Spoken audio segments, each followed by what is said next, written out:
Hello friends, welcome to this video. इस video में हम class 9th force and law of motion के बारे में डिस्कस करेंगे। What is force, laws of motion, Newton's law, inertia, mass, इन सब के बारे में हम डिस्कस करेंगे। ठीक है, लेट्स स्टार्ट। फोर्स क्या होता है, इफेक्ट्स ऑफ फोर्सेस की बात करेंगे। देखो, force may be defined as an agency. Force होता है या तो हम कुछ चीज़ पुश कर रहे हो या कुछ पुल कर रहे हो, ठीक है, विच चेंजेस, और उसमें कुछ चेंज आ जाए। कोई यूनिफॉर्म मोशन में है, उसको रेस्ट में लाने के लिए, या कोई रेस्ट में बॉडी है, उसको मोशन में लाने के लिए, डायरेक्शन चेंज करने के लिए, सब के लिए हमको फोर्स की ज़रूरत होती है। तो नॉर्मली जब हम किसी चीज़ की स्टेट को चेंज करते हैं उसको हम फोर्स कहते हैं। आप डेफिनेशन देख सकते हैं। Force may be defined as an agency, a push or pull which changes or tends to change the state of rest or of uniform motion or the direction of motion of a body, known as force. Then effects of forces की बात करेंगे। A force applied on an object can produce the following changes. जैसे first में आप देख सकते हो, a force can change a state of rest. कोई चीज़, कोई ऑब्जेक्ट रेस्ट में है, यदि हमको उसकी स्टेट चेंज करनी है तो हमको उस पर कुछ फोर्स देना पड़ेगा, तब उसकी स्टेट चेंज होगी। For example, if we kick a football kept on the ground, then the football start moving. If we push a resting table, then the table will start moving. In both the cases, the force applied has changed the state of rest. Like एक football एक ground पर है, वो ऐसे ही पड़ी हुई है, जब तक हम उसको किक ना करेंगे तो वो मूव नहीं करेगी। जब हम फुटबॉल को किक करते हैं तो वो स्टार्ट मूविंग, लाइक वो मोशन में आ जाती है। ऐसे ही यदि कोई टेबल है, वो रेस्ट पर है, जब तक हम उसको मूव नहीं करेंगे अपने हाथों से, उस पर फोर्स नहीं लगाएंगे तो वो मूव नहीं करेगी। तो ये रेस्ट एग्जाम्पल से, रेस्ट का एग्जाम्पल है, ठीक है। सेकंड में देख सकते हैं, अ force can stop a moving body. Like आप भाग रहे हो और आपको रुकना है, या कोई गाड़ी चल रही है उसको रोकना है, या फिर आप कोई भी चीज़ ले सकते हो, कोई भी बॉडी ऑब्जेक्ट ले सकते हो। जब तक हम उसको स्टॉप फोर्स नहीं लगाएंगे तो उसको हम स्टॉप नहीं कर सकते हैं। For example, a football moving on the ground stops after some time because of the force of friction of the ground. अब बोलो कि आप किसी मेन की जरूरत ही पड़ेगी उसको, नहीं। कोई चीज़ मोशन में और बाय फ्रिक्शन, जो फ्रिक्शन फोर्स होता है वो भी फोर्स का ही काम करता है। तो जब फुटबॉल जो बॉल है, जब वो ग्राउंड पर हमने एक बार पुश कर दी, ठीक है, उसको किक किया एक बारी, और वो कुछ समय बाद वो अपने आप स्टॉप हो जाती है, क्योंकि उसमें एक फ्रिक्शन फोर्स प्रोड्यूस होता है। जब हम किक करते हैं कोई भी चीज़ तो उसमें फ्रिक्शन फोर्स प्रोड्यूस हो जाता है। आफ्टर सम टाइम वो अपने आप रुक जाती है बिकॉज ऑफ फ्रिक्शन फोर्स, ठीक है। Now third, a force can change the speed of an object. कोई चीज़ मोशन में है, हमको उसकी स्पीड बढ़ानी है तो हम फोर्स ही लगाकर बढ़ा सकते हैं। A speed of a car, moving car, can be increased by accelerator, देते नहीं accelerating the car, or can be decreased or stopped by applying the brakes. That means जब हम ब्रेक लगाएंगे, जब हम उसको एक्सेलरेट करेंगे, दोनों के लिए फोर्स की जरूरत पड़ेगी, ठीक है। फोर्थ में देख सकते हैं, अ force can change the direction of motion of an object. जैसे मैंने बोला है पहले भी, डायरेक्शन चेंज करनी हो, स्पीड इंक्रीज करनी हो, डिक्रीज करनी हो, किसी ऑब्जेक्ट को मोशन से रेस्ट में लाना हो, रेस्ट से मोशन में लाना हो, या फिर किसी भी ऑब्जेक्ट की शेप चेंज करनी हो, तो हमको फोर्स लगाना पड़ेगा। फोर्थ का एग्जाम्पल देखो, a force exerted on the steering wheel of a car changes the direction of motion. A force exerted by the cricket player's bat changes the direction of moving cricket ball, है ना। Fifth में देखो, a force can change the shape of an object if we pull a spring from both the ends. यदि हम एक spring लेते हैं, दोनों एंड से पकड़ लेते हैं उसको, जब हम उसको पुश करते हैं, पुल करते हैं, तो उसकी जो शेप है वो चेंज होती है, वो उसकी शेप चेंज होती है। आफ्टर सम टाइम वो उस डायरेक्शन में, उस शेप में आ सकती है, लेकिन यदि हम उसको पुल कर रहे हैं या पुश कर रहे हैं तो उसमें क्या होगा, उसकी शेप चेंज होगी, ठीक है ना। तो इससे क्या है कि इफेक्ट ऑफ फोर्सेस हमने देख लिया। किसी भी कोई भी चीज़ रेस्ट में है, यदि उसको मोशन में लाना है तो हमको फोर्स की जरूरत पड़ेगी। यदि कोई बॉडी मोशन में है, रेस्ट में लानी है तो जरूरत पड़ेगी, रेस्ट से मोशन में ले जाना है तो भी जरूरत पड़ेगी। यदि हमको किसी भी ऑब्जेक्ट की स्पीड को चेंज करना है तो फोर्स की जरूरत पड़ेगी। यदि किसी ऑब्जेक्ट के मोशन की डायरेक्शन को चेंज करना है तो फोर्स की जरूरत पड़ेगी। किसी भी ऑब्जेक्ट की शेप को चेंज करना है तो फोर्स की जरूरत पड़ेगी बाय अप्लाइंग फोर्सेज। और मैंने इनके सबके एग्जाम्पल्स दिए। विदाउट एग्जाम्पल, आप एग्जाम में लिख रहे हो, आप रियल लाइफ में किसी को बता रहे हो, विदाउट एग्जाम्पल कंसेप्ट लाइक वो क्लियर नहीं होता है। तो एग्जाम्पल जरूर देखना इसके। Now we will discuss about the balanced force.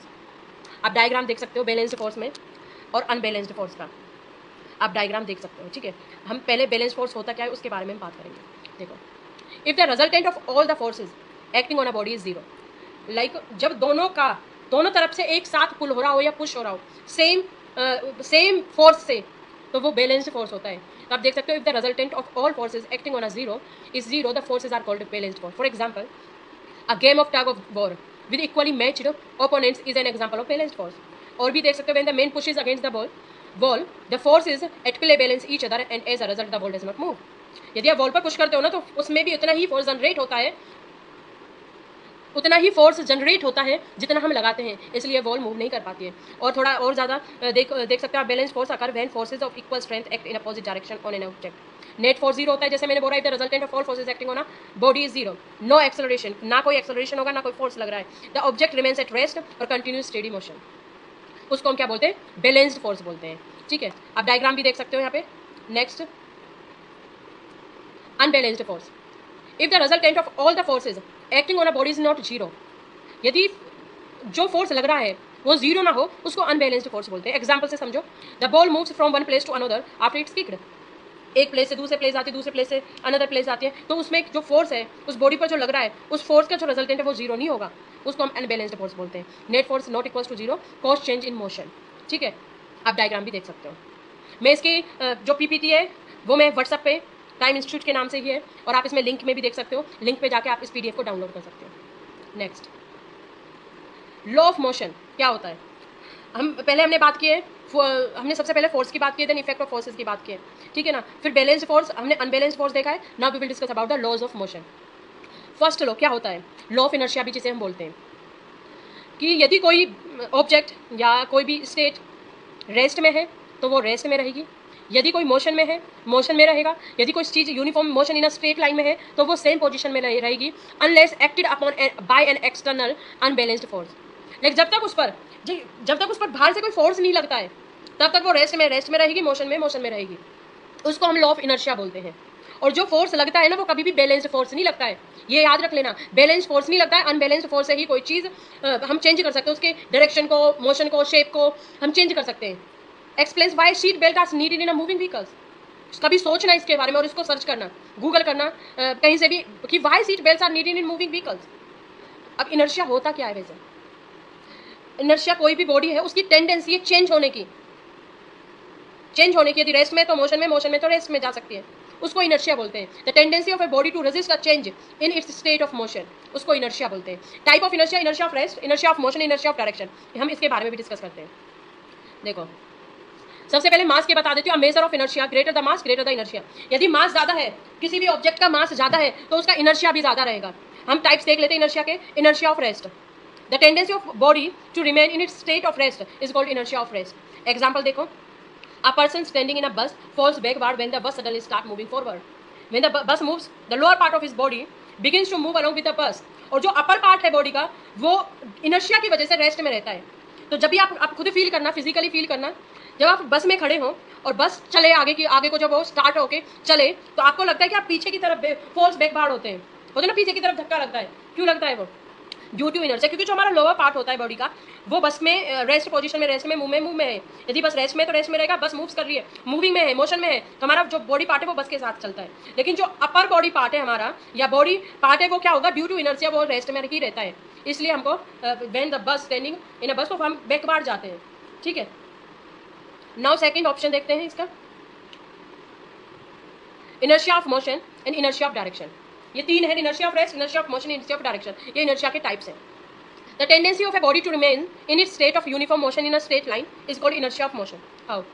Example से समझो, when a moving bus suddenly stops, आप person sitting in its falls forward, तो हम आगे की तरफ झुकते हैं ना, जैसे मैंने अभी रेस्ट में बताया था, यदि हमारी बॉडी बस रेस्ट पे है और वो चलना स्टार्ट करती है तो हम पीछे की तरफ जाते हैं, हमारी जो अपर बॉडी होती है वो पीछे की तरफ जाती है ना, बिकॉज ऑफ इनर्शिया। ऐसे इसमें मोशन में है जब बस, और जब वो स्टॉप होती है तो हम आगे की तरफ जाते हैं। क्यों जाते हैं? एग्जाम्पल में देखो, एज द बस स्टॉप्स, जो लोअर पार्ट है of the body comes to the rest along with the bus while the upper part body continues to remain in motion due to inertia and falls forward.